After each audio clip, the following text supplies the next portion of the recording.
Kathy Engelbert said Caitlin Clark should be grateful to be in the league. Then came the Olympic snub. Then the injuries. And now, Clark's comeback announcement just flipped the script. What started as a promising rookie season has turned into a gritty survival story. Ankle damage, groin trauma, and enough bruises to raise serious questions about player safety. Clark spent weeks off the court, nursing injuries that weren't just painful, they were symbolic. The body shots she took weren't random. They were warnings. The hits from veterans. The blind eyes from referees. The silence from the league office. If you're here for the real story and not the filtered version, subscribe. And if you're sticking around for the next meltdown, you better definitely subscribe. And in the middle of all of it was Engelbert, dodging accountability while the face of her league limped to the bench. This week's announcement, Clark's full return, didn't just send fans into a frenzy. It signaled that the most controversial figure in women's basketball isn't backing down. She's returned with a clearer mind, a healthier body, and a lot more to prove. Her time off the court wasn't wasted. She studied film, deepened her chemistry with teammates, and reshaped her leadership style. She's no longer just a rookie phenom. She's a calculated, composed figure ready to take back control. But how long will that last? Injuries like the one Clark suffered don't just disappear. Groin injuries linger. Ankles can flare up at any moment. And when you add in the aggressive, unchecked physicality she's been facing all season, with barely a whisper from the officials, the risk of re-injury is impossible to ignore. This comeback might be the start of the second act, or it might be a countdown to something worse. Because the reality is, Clark's body has already taken more punishment in a few months than most rookies take in a year. And no one, not the coaches, not Engelbert, not the refs, has done anything to stop it. The officiating crisis remains. The league's tone-deaf leadership remains. And veteran players still act like Clark is some kind of intruder instead of the engine keeping the league's global attention alive. If Clark breaks again, literally or mentally, the consequences won't just fall on her. They'll fall on the system that failed to adjust. Her injuries may have healed, but the league's damage control hasn't. And if the next hit sidelines her for longer or worse, takes her out entirely, the fallout will be catastrophic. So this announcement isn't just a return. It's a pressure point. It's the beginning of a bigger test. For Clark's body, for the league's integrity, and for the future of women's basketball. There's been a shift, a pause in the noise. A moment where everyone, from fans to media to the league itself, collectively held their breath. And then came the announcement, the one we all knew was coming, but weren't sure we were ready to hear. Caitlin Clark is stepping back, whether it's for the rest of the season, for a limited return, or for a long-term recovery plan. The message is loud and clear. The WNBA's biggest star is no longer bulletproof, and the weight she's carried all year has finally come crashing down. And who can blame her? This rookie season has been nothing short of relentless. A mix of record-breaking highs and brutal, body-breaking lows. From the second Clark was drafted, the expectations were absurd. Not just to perform, but to save the league. She wasn't just supposed to be a player. She was expected to be a phenomenon, a unifier, a franchise saver. And while she delivered in viewership, ticket sales, and global attention to cost, it's been staggering. Clark entered the WNBA as the most decorated college player in modern history. She was instantly targeted, on the court, in the media, and by veterans who saw her as more headline than teammate. But instead of letting that break her, she played through it. And then she got hurt. Ankle injuries, groin strains, these aren't minor setbacks. These are injuries that impact movement, rhythm, and explosiveness. The very qualities that make Clark, well, Clark.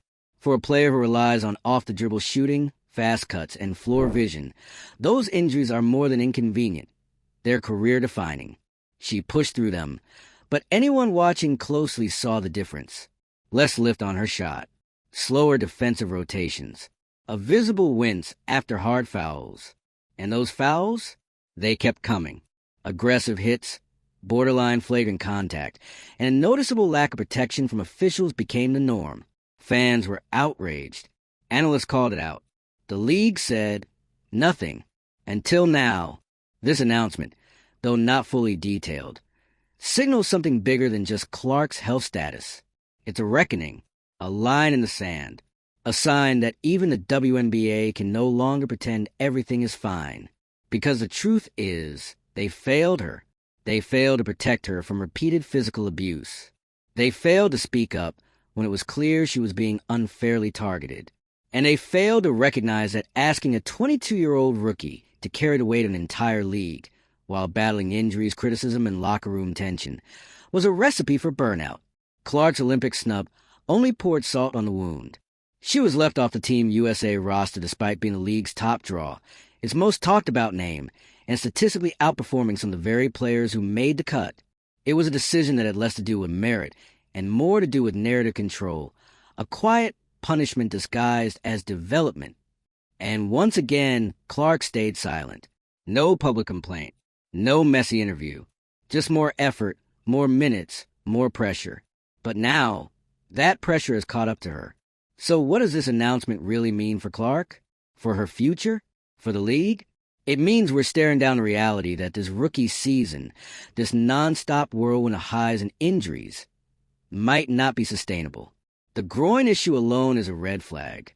That's an injury that can linger for months, even years, if not treated carefully. And playing through it only increases the risk of long-term damage. This isn't a sore wrist or a twisted ankle. It's the kind of injury that can reshape a career if not handled properly. If she chooses to shut it down for the rest of the season, it might be the smartest move. But it would also be a brutal indictment of how the WNBA has handled its most valuable player. Because let's be clear, Clark didn't get hurt in a vacuum. She got hurt in a system that was too slow to adapt to her arrival, that refused to call fouls, that turned a blind eye to her being slammed to the floor, then fined her teammates for speaking out. And now that system may have cost her a significant chunk of her rookie year. The damage isn't just physical, it's psychological. Clark has admitted to feeling isolated.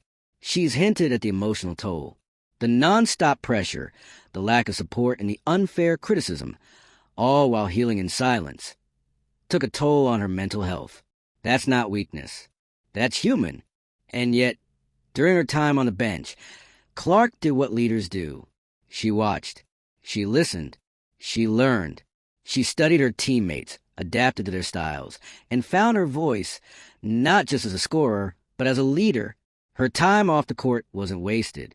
It became her transformation. That's the part people don't see. While fans debated her stat lines and media debated her toughness, Clark was growing. She wasn't sulking. She was evolving. She's gone from being the new kid with a target on her back to being the voice in the locker room that players trust. That kind of growth, that's how legends are made. But even legends need time. And now, she's finally taking it. This could be the moment that redefines not just Caitlin Clark's career, but the WNBA's culture. Because if this announcement is followed by nothing else, no officiating reform, no medical transparency, no player protection policy, then the message will be loud. The league learned nothing. But if it sparks real change, then maybe, just maybe, Clark's toughest season will end up being her most impactful. Because her influence isn't just felt in box scores. It's felt in TV ratings, jersey sales, international headlines, and locker room conversations. Caitlin Clark has already grown the league more in 1 year than most commissioners have in a decade. And yet, we're left wondering, what could she have accomplished if she'd been protected? That's the heartbreak of this whole saga. Not that she got hurt, but that it was so predictable and so preventable. So what happens next? Best case scenario, Clark returns healthy and re-energized. The league implements real protections. Officials are held accountable. Players who target others are disciplined. And the culture finally shifts away from silence and toward support. Worst case, Clark's injuries become chronic. She's never quite the same physically. And the league loses its brightest star to exhaustion, injury, or worse, disillusionment. Because while Clark has the tools to be a legend, even legends need time to heal. This announcement is her first step in taking that time. And if the league's smart, it will see this not as a PR nightmare, but as a second chance. Because Caitlin Clark gave everything she had to this league. The least they can do now is give her the space to recover. and build a system that ensures the next Caitlin Clark won't have to go through the same thing. So let's ask the real questions. Will the WNBA finally step up and protect its stars? Will fans keep tuning in if they see talent being wasted? And most importantly, will Clark come back stronger, or will this season go down as a warning, not a milestone? Drop your thoughts in the comments. Do you think the league has done enough to support Clark? Should she shut it down for good this season and focus on recovery? And what changes need to happen before she comes back? Hit that subscribe button, because as always, we'll be here for every injury update, every league move, and every second of the Caitlin Clark story. And let's be honest, this is just getting started. Because while the announcement confirms what many feared, that Caitlin Clark's body can't keep absorbing the hits, the fouls, the pressure without real consequence, it also raises the bigger question the league hasn't dared to answer. How do we let it get this far? And no, this isn't just about one injury. This is about a pattern of mismanagement, silence, and thinly veiled hostility from within a league that claimed to be ready for its breakout moment, but clearly wasn't ready for Caitlin Clark. Because the WNBA wasn't blindsided. They saw the storm coming. They watched the college numbers. They heard the TV execs. They knew what she represented, a seismic shift in attention, power, and marketability. But instead of meeting that moment with protection, infrastructure, and vision, they responded with resistance. They let veteran resentment grow unchecked. They treated Clark's arrival like an inconvenience instead of a blessing. And when she became the most fouled, most scrutinized, and most sidelined player in the league, all in her first few months, they still said nothing. So this announcement, this pause, or reevaluation, or whatever sanitized PR term they want to attach to it, it isn't just a medical update.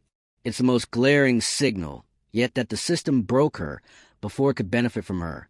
And let's talk about that system. Let's talk about the fact that officials let things go that never should have been ignored. Let's talk about the groin injury, a slow-developing, high-risk issue that only worsens with constant pressure and poor recovery time. The kind of injury that, when paired with ankle instability and daily media obligations, becomes a ticking time bomb. And it finally went off. But here's where it gets worse. This didn't just cost Clark. It cost the league. Every time she limped off the court, another casual fan tuned out. Every time she took a hard foul with no whistle, another new viewer asked, "Why is this allowed?" Every time the league said nothing, did nothing, changed nothing, the shine wore off just a little more. And now the WNBA is dangerously close to fumbling its most important asset. And you can't blame the injuries alone. Athletes get hurt. It's part of the game. But this wasn't just contact or bad luck. This was systemic neglect. This was letting her get hit again and again with no real protection. This was allowing media and league insiders to craft narratives about her being overhyped or entitled while she played through pain and carried the entire weight of a rebranding league on her back. And it's not just fans who noticed. Other players did too. Some quietly, some not so quietly. Some defended her. Others distanced themselves. But all of them saw what was happening. They saw the way she was left to fend for herself. And in the end, they saw what happens when the league chooses politics over people. Because let's be honest, if this had happened to a veteran, to one of the league's approved faces, the response would have been very different. The outrage would have been louder, the protection faster. The tone completely shifted. But with Clark, it was treated like initiation. And that's the cultural rot at the heart of the WNBA's current crisis. This idea that you have to earn protection, that you're not allowed to demand fair treatment until you've paid your dues. That star power, marketability, and generational talent mean nothing if you haven't been blooded in the system long enough to be accepted by its inner circle. That mindset, it doesn't just kill careers. It kills leagues. And Caitlin Clark's announcement, whether temporary or season-ending, is the first real consequence of that mindset. But it won't be the last. Because what does the next generational star think when they see this? What do top college recruits take away from Clark's story? That breaking records, boosting ratings, and being the most talked about athlete in the sport still isn't enough to earn safety? What sponsor is going to feel confident investing in a league that won't even protect its most profitable player from unnecessary harm? And if you're Caitlin Clark right now, looking at the path ahead, what are you supposed to think? Because there's no sugarcoating it. Groin injuries are serious. They linger. They affect mobility. They make even basic movements risky. And for a player who depends on footwork, quick changes of direction and full body torque to shoot from 30 feet out, that kind of injury could permanently change the way she plays. It could cost her a year. It could cost her a prime. And if it's not managed perfectly, it could cost her everything. So yes, this announcement had to be made. But the fact that it had to happen at all should shake the WNBA to its core. Because the issue isn't just that Caitlin Clark is hurt. It's that she got hurt this way, this early. And the people who should have protected her didn't act until it was too late. They didn't step in when she was being flattened by veterans. They didn't change the officiating protocols. They didn't publicly back her when the Olympic snub fueled 1,000 headlines. They let her twist in the wind, all while cashing the checks her presence brought in. And now that her body has finally said enough, now finally they're reviewing policies. Now they want to talk about safety, recovery, and athlete support. It's too late for that. The damage is done. The story is already written. The most promising rookie in league history was mismanaged to the point of collapse. But here's the thing, Clark isn't done. Far from it. Because if there's one constant in this entire storm, it's that she always finds a way to turn pain into purpose. She did it after being excluded from Team USA. She did it when the physical abuse on court became part of the weekly highlight reel. And now she'll do it again, from the sidelines, from recovery, from whatever space she needs to get right. She'll use this time not just to heal, but to rebuild. And when she comes back, it won't just be about proving she's still the player people fell in love with. It'll be about demanding that the league finally live up to the standard she set. Because this version of Clark, she's not just a shooter, not just a passer, not just a ratings boost. She's the future of the WNBA, and she's earned the right to expect more. So when that jersey goes back on, if it goes back on, it'll be with a different mindset, one that doesn't accept scraps, one that doesn't wait for league approval, one that knows her worth, her impact, and her power. And if the WNBA wants to still be standing when she returns, they better start preparing now, because she's coming back smarter, sharper, and less tolerant of the dysfunction that nearly broke her. That's what this announcement really represents. Not the end of the season, but the start of a reckoning. Because now the league has to deal with something it has never truly faced before. The fallout of losing the player it tried to center everything around, without ever giving her a real foundation to stand on. Caitlin Clark wasn't just another number one pick. She wasn't just a hotshot rookie. She was the lifeline, the growth engine, the viral moment every single week. She didn't just bring in fans. She brought in a new era. And the WNBA let that era limp off the court, alone, injured, and silenced. Let's be clear, this isn't just about a medical chart. It's about momentum. And Clark was a momentum. She filled arenas on the road. Cities that had never sold out a WNBA game before were seeing record crowds. Her highlights were leading national broadcasts. Clips of her logo threes and fiery competitiveness were reaching international audiences. She wasn't just putting women's basketball on the map. She was carving her name into it. And now she's benched. Not because of a freak accident. Not because of a freak opponent.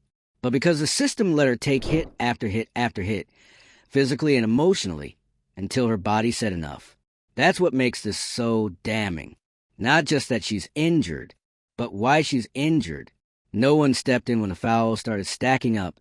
No one took action when the headline shifted from rookie phenom to why is she being targeted? And when fans and players raised alarm bells, they got vague league statements and fines. Not protection, not clarity, just silence and punishment. And now, in a twisted bit of irony, the league has finally given her what she deserved from the start: rest. But it wasn't proactive. It was reactive, forced, too little, too late. And what happens when you force a generational talent to the edge? You get a league scrambling to pick up the pieces of its own negligence. You get media narratives spiraling. You get fans wondering if they're watching history or the squandering of it. Because let's talk long term. Groin injuries aren't something you just stretch out and ice. They linger. They affect every pivot, every jump stop, every push-off. They change a player's mechanics. And if you rush back, you don't just risk rain jury. You risk transformation, permanent alteration to how you move, play, compete. And with the way Clark plays, with pace, with agility, with that high-octane perimeter game, a loss of mobility is a serious concern. A half-step slower off the screen, and that clean look from 30 feet becomes a contested shot, a hesitation to drive, and the floor collapses around her. That's not minor. That's career-altering. So when she steps back, if she chooses to step back for the rest of the season, it's not weakness. It's strategy. It's control. It's reclaiming her narrative in a season that tried to strip it away. And that's where this could actually mark a power shift. Because Caitlin Clark might be injured, but she's not gone. And while she recovers physically, she has time. Time to think, to plan, to decide whether the WNBA is the right vehicle for a future, or just the first chapter of a much bigger story. Because let's not forget, other leagues are watching. Brands are watching. Fans are watching. If Clark returns with the same fire, but demands more protection, more transparency, more say, who's going to tell her no? The league already saw what happens when she's not on the court. The energy dips. The viewership flattens. The story loses its center. So the real announcement might not just be that Clark's sitting out. It might be that she now holds a power. No more silent suffering. No more being the league's golden ticket, without being its priority. If she's going to carry the WNBA better build the infrastructure to support her, or she'll go elsewhere and take the audience with her. Because the loyalty isn't to the logo, it's to the player. And Caitlin Clark has proven she can survive bad officiating, bad PR, and bad injury luck. The question now is, will the league survive without her? Let us know your thoughts in the comments. Should Clark return this season, or sit it out and protect her future? Has the WNBA lost her trust? And what changes must happen before she steps back on that court? Hit subscribe, because whatever Caitlin Clark decides next, it's not just going to be a decision. It's going to be a statement.